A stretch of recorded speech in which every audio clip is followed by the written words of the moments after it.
आज हम पढ़ेंगे पृष्ठीय क्षेत्रफल एवं आयतन। घनाभ। घनाभ एक ऐसी त्रिविमीय आकृति, त्रिआयामी आकृति जिसके 6 आयताकार फलक हो।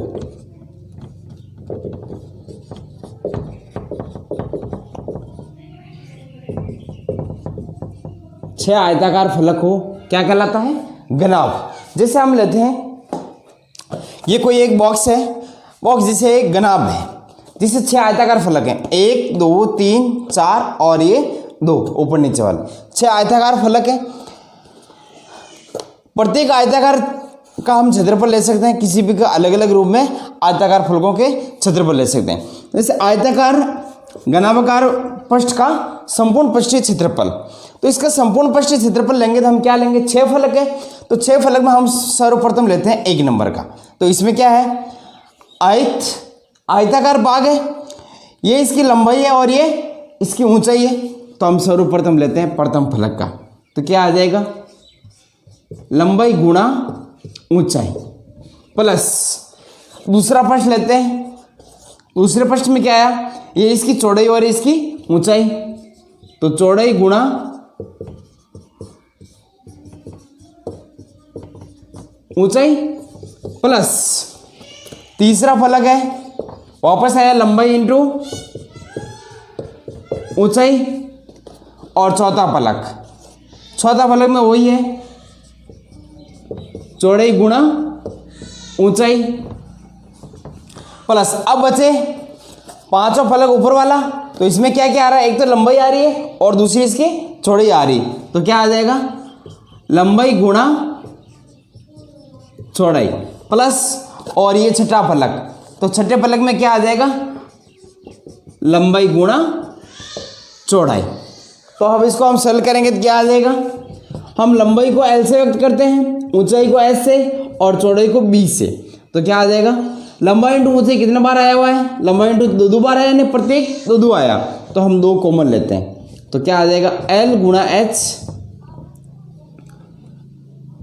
B गुणा H और L गुणा B, यानी प्रत्येक दो बार आ रखा है। लंबाई इंटू ऊंचाई 1 और 2, चौड़ाई इंटू ऊंचाई 1 और 2 और लंबाई इंटू चौड़ाई 1 और 2, तो हम 2 क्या ले ले?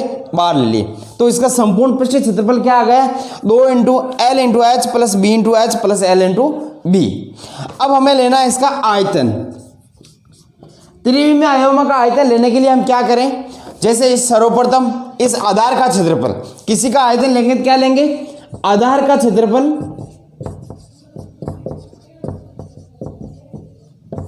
गुणा ऊंचाई, इस रूप में। अब आधार का क्षेत्रफल क्या होगा? इस आधार भाग क्या है? आयताकार है, तो आयताकार भाग की क्या होगी? लंबाई इंटू चौड़ाई। आयत का क्षेत्रफल क्या होता है? लंबाई इंटू चौड़ाई, तो आयताकार भाग का क्षेत्रफल क्या हो जाएगा? लंबाई गुणा चौड़ाई गुणा, अब किसी का भाग क्या हो तो ये आयताकार भाग इंटू ऊंचाई, यानी कितना ऊंचाई तक ये होगा तो उस रूप में उसकी क्या हो जाएगी? ऊंचाई। तो ये आ जाएगा L गुणा B गुणा H, तो ये आ गया घनाभाकार भाग का आयतन। अब हम लेते हैं इसके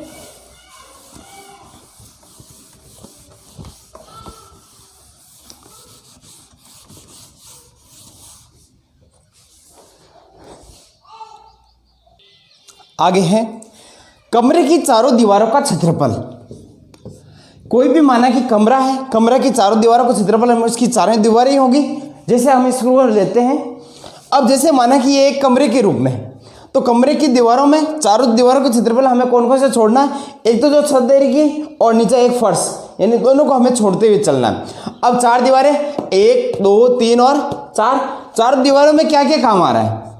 जैसे हम लेते हैं पहली दीवार में वही है लंबाई गुणा ऊंचाई, तो हम लेते हैं L गुणा H प्लस दूसरे में ये क्या हो जाएगी? चौड़ाई गुणा ऊंचाई, तो B गुणा H। तीसरे पार्ट में लंबाई गुणा ऊंचाई L गुणा H और चौथे पार्ट में क्या हो जाएगा? B गुणा H, यानी चौड़ाई इंटू ऊंचाई। तो इसको हम प्रत्येक दो बार आ रखा है, तो 2 बार लेंगे तो क्या आ जाएगा? L गुणा एच प्लस बी गुणा एच। एच कॉमन आ रहा है तो एच को बाहर ले लें, L प्लस बी, यानी क्या आ गया 2 गुणा ऊंचाई लंबाई प्लस चौड़ाई। इस रूप में कमरे के चारों दीवारों का क्षेत्रफल ज्ञात कर सकते हैं। इसी प्रकार हमें कह सकते हैं कि कमरे की फर्श का क्षेत्रफल, तो फर्श का क्षेत्रफल तो ये आ जाएगा नीचे वाला, फर्श में तो केवल आ जाएगा लंबाई इंटू चौड़ाई। और यदि हमें छत का क्षेत्रफल निकालना है कि भाई छत में कितना कलर का लगेगा, तो छत का क्षेत्रफल हम निकालेंगे लंबाई इंटू चौड़ाई। अब है घनाभ का विकीर्ण। घनाभ का विकीर्ण कौन सा होता है? जैसे एक आयत है, आयत है तो वहाँ आयत का विकीर्ण दोनों पार्ट हो गए, इसको इस कॉर्नर से मिलाने पर उसका क्या हो गया? घनाभ का विकीर्ण, नहीं आयत का विकीर्ण। अब हमें लेना है घनाभ का विकीर्ण, तो घनाभ का विकीर्ण लेने के लिए हमें इस बिंदु से लें, तो इस बिंदु वाला। अब हम ले सकते हैं कि घनाभ का विकीर्ण कौन सा हुआ, यानी इसको और इसको मिलाने पर जो विकीर्ण प्राप्त होता है उसको हम कहते हैं घनाभ का विकीर्ण। इसको और इसको और इसको और इसको, यानी किसी भी बिंदु को जो इस रूप में दिया हुआ है, तो उसका हम ले सकते हैं घनाभ का विकीर्ण।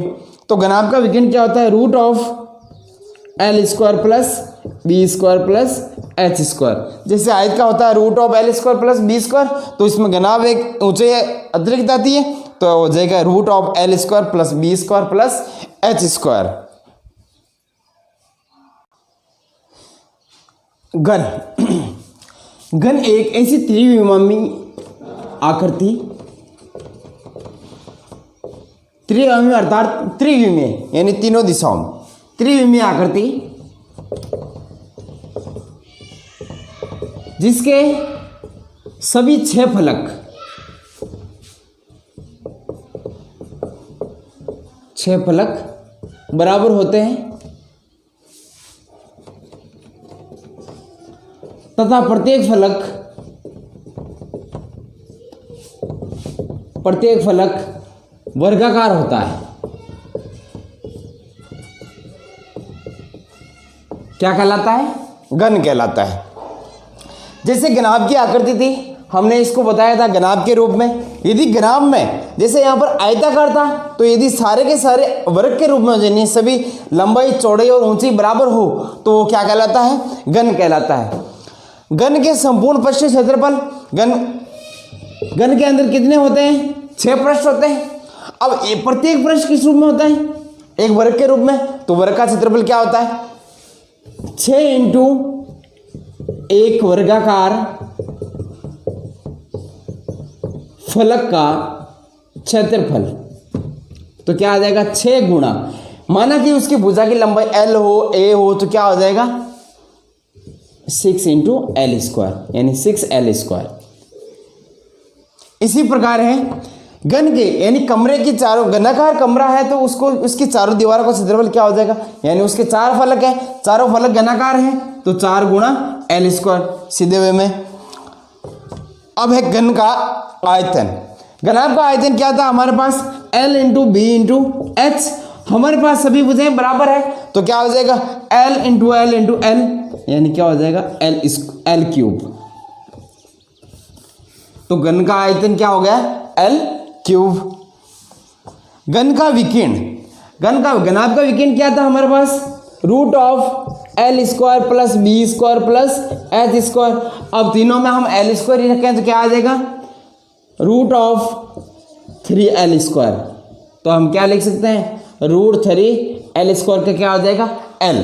इस रूप में ये घन का आयतन, विकीर्ण, क्षेत्रफल, संपूर्ण पृष्ठीय क्षेत्रफल ज्ञात कर सकते हैं। क्वेश्चन है, एक घन का संपूर्ण पृष्ठीय क्षेत्रफल 216 वर्ग मीटर है, तो घन की भुजा ज्ञात कीजिए। आरबीसी बोर्ड 2017 में आ रखा है।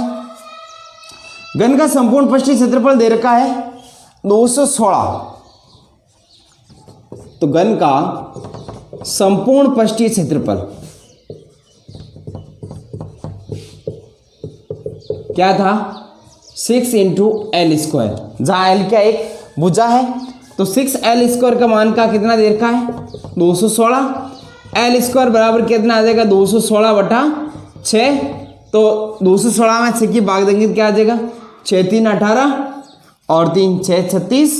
तो L स्क्वायर बराबर कितना आ जाएगा? 36।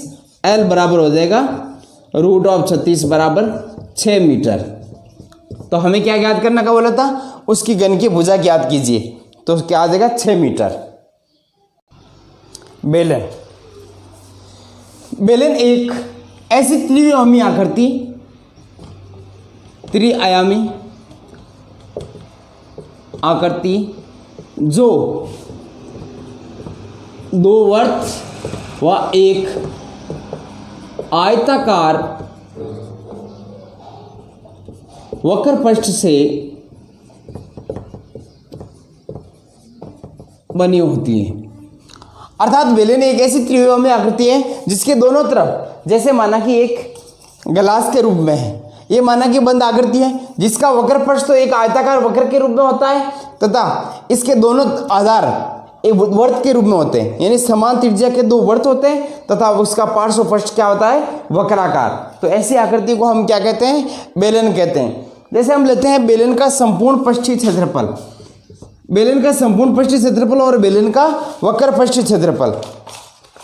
अब बेलन का हम संपूर्ण पृष्ठीय क्षेत्रफल लेंगे तो क्या लेंगे कि जैसे बेलन है, इस बेलन में इसके द्वारा हम एक बेलन बना रहे हैं, तो बेलन के दोनों तरफ तो क्या हो जाएंगे, वर्त, यानी 2 गुणा वर्त का क्षेत्रफल प्लस इस वक्राकार भाग का क्षेत्रफल। तो इस वक्र का क्या हो जाएगा, वक्र पृष्ठ का क्षेत्रफल। अब इस 2 वर्त का क्षेत्रफल क्या हो जाएगा, 2 × πr² प्लस वक्राकार पृष्ठ का क्षेत्रफल क्या होगा, वक्राकार पृष्ठ का क्षेत्रफल क्या होता है, 2πr × h। अब 2πr × h वक्राकार पृष्ठ, यानी वक्र के पृष्ठ का क्या होगा, जैसे ये आयताकार है, आयताकार भाग द्वारा हम क्या बना रहे हैं इसका बेलन, तो आयताकार भाग में क्या होगा, ये है जो वर्ताकार रूप ले रहे थे, यानी यहां से लेकर यहां तक की लंबाई कितनी है, 2πr, यानी वर्त की परिधि गुणा इसकी ऊंचाई, ऊंचाई कितनी दे रखी है, h, यानी ये एक आयताकार पृष्ठ है, आयताकार पृष्ठ द्वारा इसको हम वक्र के रूप में बदल रहे हैं, यानी ये बेलन के रूप में हो रहा है। तो इसकी लंबाई कितनी है, 2πr, और ऊंचाई कितनी है, h। तो वक्राकार पृष्ठ का क्या हो जाएगा, क्षेत्रफल 2πr, हम कॉमन लेंगे तो r + h, ये हुआ संपूर्ण पृष्ठीय क्षेत्रफल। अब लेना हमें वक्र पृष्ठीय क्षेत्रफल। वक्र पृष्ठीय क्षेत्रफल मतलब केवल क्या होगा, यानी दोनों आधारों को हम हटा दें, दोनों आधारों को सम्मिलित नहीं करना है। ये एक बेलन है, बेलन के दोनों आधारों के रूप में हमें इसको लेना है, यानी ये आधार और ये आधार हटाएंगे तो पीछे क्या बचेगा, केवल और केवल ये वक्र पृष्ठीय क्षेत्रफल।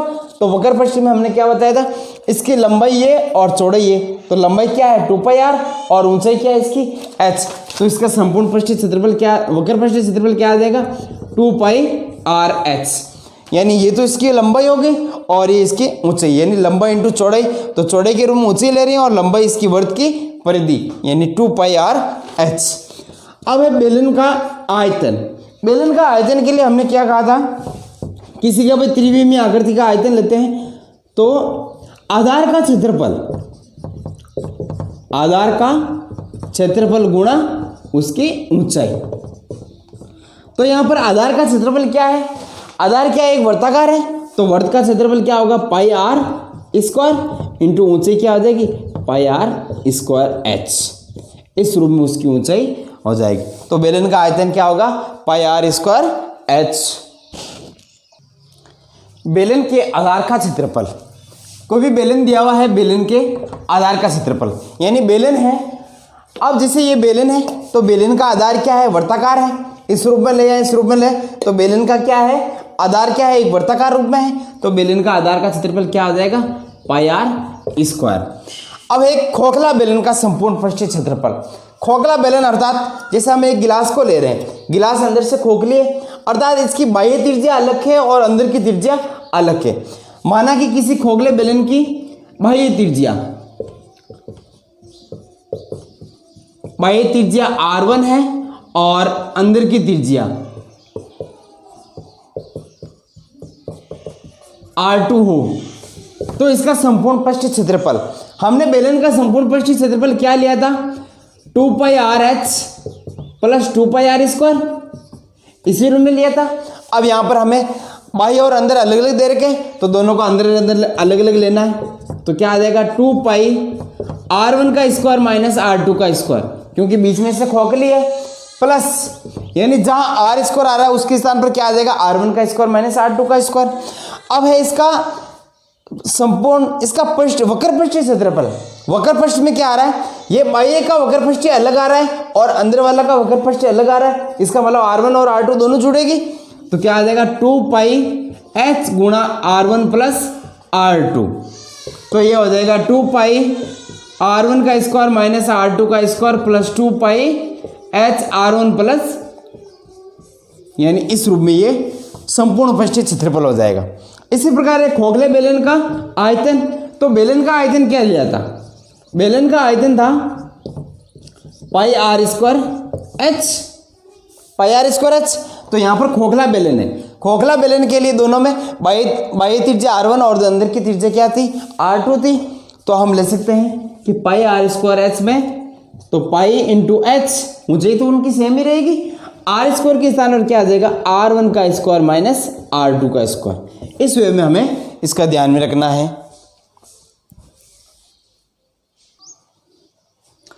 क्वेश्चन है, बेलन की ऊंचाई 21 सेंटीमीटर तथा वक्र पृष्ठीय क्षेत्रफल 924 वर्ग सेंटीमीटर है, तो बेलन की त्रिज्या ज्ञात कीजिए।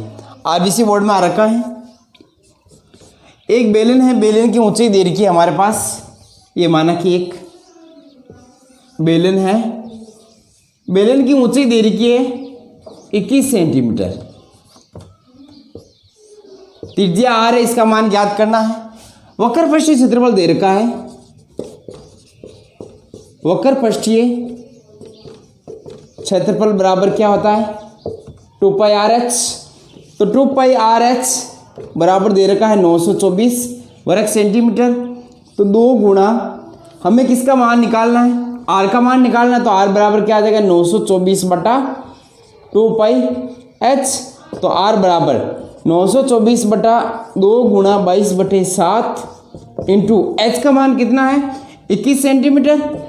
तो यह आ जाएगा 924 बटे 2 गुणा 22 इंटू 7, नहीं 22 इंटू 21, और जो नीचे 7 दे रखा तो ऊपर चला जाएगा, तो ये इस रूप में हो जाएगा। तो ये क्या हो जाएगा 7 3 21, 3 का इसमें भाग देंगे तो कितना बार जाएगा 308, 22 का भाग देंगे, 11 का भाग देंगे तो 11 2 और 11 8, अब 4 का भाग देंगे तो कितना बार जाएगा 7 बार। तो r का मान कितना आया 7 सेंटीमीटर। तो इस रूप में त्रिज्या का मान प्राप्त हुआ। शंकु, शंकु एक ऐसी त्रिआयामी आकृति है जो शीर्ष बिंदु व आधार को मिलाने वाली रेखाओं से बनता है। अर्थात शंकु एक ऐसी त्रिविमीय आकृति है जो इस शीर्ष बिंदु और एक आधार के रूप में जो रेखाओं से बनता है, उसको हम क्या कहते हैं, शंकु कहते हैं। जैसे एक ये शंकु है, शंकु का शीर्ष यहाँ दिया हुआ है और इसका आधार दिया हुआ है। इस आधार और शंकु के बीच में जो मिलाने वाली संपूर्ण रेखाएं हैं, तो वो किसका निर्माण करती है, एक शंकु का निर्माण करती हैं। यदि शंकु का जो आधार है, इसका आधार यदि एक वर्ताकार है, तो इस शंकु को हम क्या कहेंगे, लंबवर्तीय शंकु कहते हैं। इस रूप में दिया हुआ है। इस शंकु की जो तिर्यक लंबाई है, इसको हम L द्वारा दर्शाते हैं। शंकु की ऊंचाई h है और शंकु की त्रिज्या r के रूप में है। तो शंकु का तिर्यक वर्ग पृष्ठीय क्षेत्रफल, तो तिर्यक वर्ग पृष्ठीय क्षेत्रफल ज्ञात करें। अब जैसे इसको हम शंकु को इस रूप में लिया जाए, इस रूप में ले तो एक त्रिभुज का निर्माण करता है। सीधे वे में देखा जाए तो ये किसका निर्माण कर रहा है, त्रिभुज का। तो त्रिभुज का क्षेत्रफल क्या होता है, यानी शंकु का तिर्यक पृष्ठीय क्षेत्रफल बराबर है त्रिभुज का क्षेत्रफल। तो त्रिभुज का क्षेत्रफल क्या होता है, 1/2 आधार इंटू ऊंचाई बराबर 1/2 आधार। अब इसका आधार क्या है, आधार एक वर्ताकार है, आधार क्या वर्ताकार है, तो इसके वर्त की परिधि क्या होगी, यानी वर्त की परिधि 2πr गुणा इसकी जो ऊंचाई है, ऊंचाई हमें वक्र पृष्ठ के रूप में लेनी है, वक्र पृष्ठ के रूप में लेनी थी, इसकी तिर्यक ऊंचाई क्या है, l है, तो तिर्यक ऊंचाई क्या हो जाएगी l। तो 2 से 2 कैंसिल हुआ तो क्या आ गया πr/l। तो इस रूप में हम निकाल सकते हैं कि शंकु का तिर्यक पृष्ठ किस रूप में दिया हुआ हो, यानी एक त्रिभुज की सहायता से हम शंकु का वक्र पृष्ठ क्षेत्रफल निकालते हैं। अब हमें लेना है शंकु का संपूर्ण पृष्ठ क्षेत्रफल। तो संपूर्ण पृष्ठ क्षेत्रफल में क्या आएगा, संपूर्ण पृष्ठ क्षेत्रफल में वक्र पृष्ठ क्षेत्रफल प्लस इसका आधार का क्षेत्रफल, नहीं आधार का वक्र पृष्ठ, तो हम इसका ले लेंगे आधार का वक्र पृष्ठ क्षेत्रफल बराबर,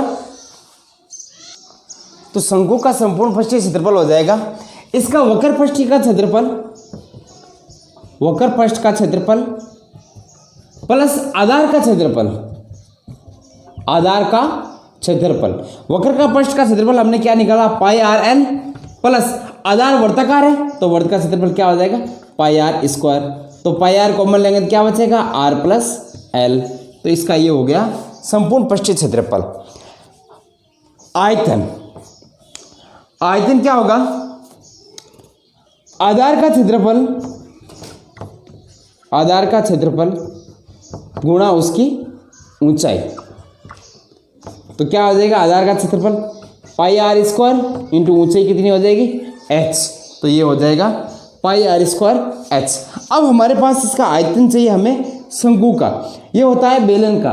तो अब ये तो h हमारे पास कितनी है, अब h का आगे चलते कौन सा हिस्सा होता है 1/3 हिस्सा, यानी इसको हमें लेना है 1/3 πr²h, 1/3 πr²h, यानी जो बेलन का पार्ट है, बेलन का तीसरा हिस्सा, तो इसको हम कहते हैं शंकु का आयतन बराबर 1/3 बेलन का आयतन, तो 1/3 πr²h। हमें निकालना है तिर्यक ऊंचाई यानी l का मान। तिर्यक ऊंचाई के लिए क्या है, ये r दे रखा OC, h दिया हुआ है, शीर्ष से इस बिंदु पर क्या होगा, ये 90 डिग्री कोण बनाता है। तो हम कह सकते हैं पाइथागोरस प्रमेय द्वारा, तो पाइथागोरस प्रमेय द्वारा हम निकाल सकते हैं कि l² बराबर h² प्लस r², तो l बराबर क्या आ जाएगा √h² प्लस r²। इस रूप में हम इसकी तिर्यक ऊंचाई ज्ञात कर सकते हैं। गोला, गोला एक ऐसी आकृति जिसमें हम किसी वर्त को या अर्धवर्त को, जैसे ये वर्त है, वर्त या अर्धवर्त को उसके व्यास के सापेक्ष, उसके व्यास को अक्ष मानकर यदि हम घुमाया जाए तो बनने वाली आकृति गोला होगी। जैसे एक वर्त के रूप में ये चूड़ी है, अब इसको हम व्यास के सापेक्ष इसको यदि पूर्ण रूप से एक साथ में घुमाया जाए तो बनने वाली आकृति क्या कहलाएगी, गोला कहलाएगी। गोले का संपूर्ण पृष्ठ क्षेत्रफल होता है 4πr², गोले का आयतन होता है 4/3 πr³। अर्धगोले का वक्र पृष्ठ क्षेत्रफल, जैसे माना कि ये कोई कटोरी के रूप में जो दिया हुआ है, एक अर्धगोलाकार रूप में है, अर्धगोले का वक्र पृष्ठ क्षेत्रफल क्या होगा, इसका जो पृष्ठीय क्षेत्रफल प्लस इसका आधार का क्षेत्रफल, तो क्या आ जाएगा, ठोस का संपूर्ण पृष्ठीय क्षेत्रफल क्या होता है 4πr², तो इसका आधा क्या हो जाएगा 2πr² प्लस जो ऊपर वाला आधार दे रखा है, आधार का क्या हो जाएगा, आधार वर्ताकार है यानी πr², तो क्या आ जाएगा 3πr²। संपूर्ण पृष्ठीय क्षेत्रफल ये तो हुआ, ये तो हो जाएगा केवल और केवल 2πr² तो हो जाएगा वक्र पृष्ठीय क्षेत्रफल, और इसका संपूर्ण पृष्ठीय क्षेत्रफल लेंगे तो क्या आ जाएगा 2πr² प्लस πr² यानी 3πr²। इस रूप में हम इसका वक्र पृष्ठीय क्षेत्रफल और अर्धगोले का आयतन, आयतन लेंगे तो किसका हो जाएगा, इसका आधा यानी 2/3 πr³। इस रूप में हम ज्ञात कर सकते हैं। क्वेश्चन है, एक चांदी का गनाब जिसकी विमाएं 8 सेंटीमीटर 9 सेंटीमीटर 11 सेंटीमीटर को पिघलाकर समान त्रिज्या के 7 गोले बनाए गए हैं, तो एक चांदी के गोले की त्रिज्या ज्ञात कीजिए। घनाभागार दैर्घ्य जिसकी विमाई दैर्घ्य 8 सेंटीमीटर 9 सेंटीमीटर 11 सेंटीमीटर, ये क्वेश्चन आरबीसी 2016 में आया हुआ है। अर्थात हम घनाभागार भाग से किस में चेंज कर रहे हैं, गोले में चेंज कर रहे हैं। अतः घनाभागार भाग का आयतन बराबर है 7 गोले का आयतन। 7 गोले का आयतन। तो घनाभागार भाग का आयतन क्या होता है, L into B into H बराबर है 7 गोले का आयतन। तो क्या आ जाएगा, 8 गुणा 9 गुणा 11 बराबर 7 गोले का आयतन। तो गोले का आयतन बराबर क्या हो जाएगा, एक गोले का आयतन, एक गोले का आयतन बराबर 8 इंटू 9 इंटू 11 बटे 7। अब गोले का आयतन क्या होता है, 4/3 पाई आर क्यूब बराबर 8 इंटू 9 इंटू 11 बटा 7।